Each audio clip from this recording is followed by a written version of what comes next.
సుందర శ్రీకాకుళం నిర్మాణంలో భాగంగానే నగరంలోని పలు డివిజన్లలో నూతన రోడ్లను నిర్మాణం చేపడుతున్నాము అని శ్రీకాకుళం ఎమ్మెల్యే గొండు శంకర్ అన్నారు. నగరంలోని డగ్లస్ స్కూల్ దగ్గర 30, 33, 44 డివిజన్లలో రోడ్డు నిర్మాణాలకు మంగళవారం ఎమ్మెల్యే శంకర్ శంకుస్థాపన చేశారు.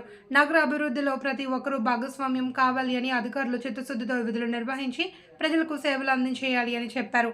శ్రీకాకుళం జిల్లా కేంద్రాన్ని సుందరంగా తీర్చిదిద్ది రాష్ట్రంలోనే నెంబర్ 1 కార్పొరేషన్గా తయారు చేయాలి అని ఆకాంక్షించారు. ఈ కార్యక్రమంలో ఆయనతో పాటు నగర ఇన్ఛార్జి కమిషనర్ చెల్లా ఓబులేషు, టీడీపీ నాయకులు, డివిజన్ ఇన్ఛార్జీలు, కార్యకర్తలు, అధికారులు, అనధికారులు, సచివాలయ సిబ్బంది తదితరులు పాల్గొన్నారు.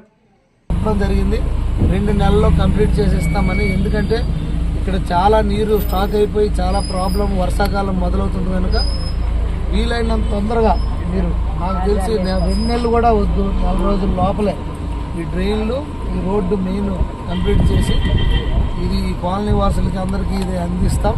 తద్వారా ఈ చాలా మంది కూడా ఇది కనెక్టివిటీ రోడ్డు అవతల పెద్దపాటు రోడ్డు నుండి ఇక్కడ పిఎస్ఎన్ఎం స్కూల్కి, అందుకు ఇది చాలా ఉపయోగకరం కనుక దీన్ని యుద్ధ ప్రాతిపదికన పనులు చేపట్టాలని మేము డిస్కస్ చేసుకున్నాం.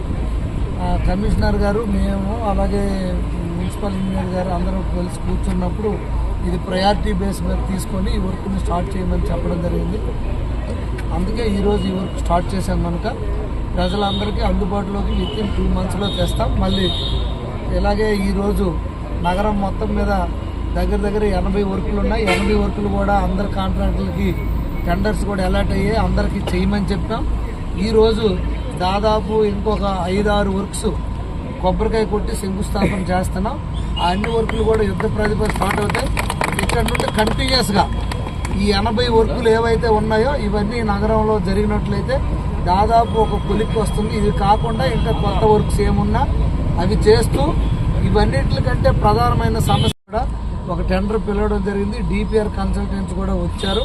అది కూడా త్వరలో వాళ్ళు ఒక డిపిఆర్ ప్రిపేర్ చేసి నగరం మొత్తం అండర్ గ్రౌండ్ డ్రైనేజ్ సిస్టమ్ ఎలా పెట్టాలనేది ఒక స్టడీ వచ్చిన తర్వాత దానిపైన కేంద్ర మంత్రి గారు, రాష్ట్ర మంత్రి గారు దృష్టిలో పెట్టి ఇది అవసరమైతే అమృత్లో కేంద్రం నుండి నిధులు తీసుకొచ్చి మేజర్ ప్రాబ్లం ఏంటంటే ఈ అండర్ గ్రౌండ్ డ్రైనేజ్ సిస్టమ్ కానీ లేకపోతే ఎలా చేస్తే బాగుంటుంది అనేది రేపు మాకు ఫీజిబిలిటీ స్టడీలో తేలిన తర్వాత దానిపైన చర్యలు తీసుకొని నగరవాసులకి ఈ మురికి నీరు కానీ, వర్షపు నీరు కానీ, ఏ వరద నీరు కానీ ఇబ్బంది లేకుండా చేయడానికి మా యొక్క చిత్తశుద్ధితో మా యొక్క ప్రత్యేకమైన దృష్టి పెట్టి మెయిన్ ఎజెండాగా దీన్ని తీసుకోవడం జరుగుతుందని ఈ సందర్భంగా పట్టణ ప్రజలకు తెలియజేయడం జరుగుతుంది.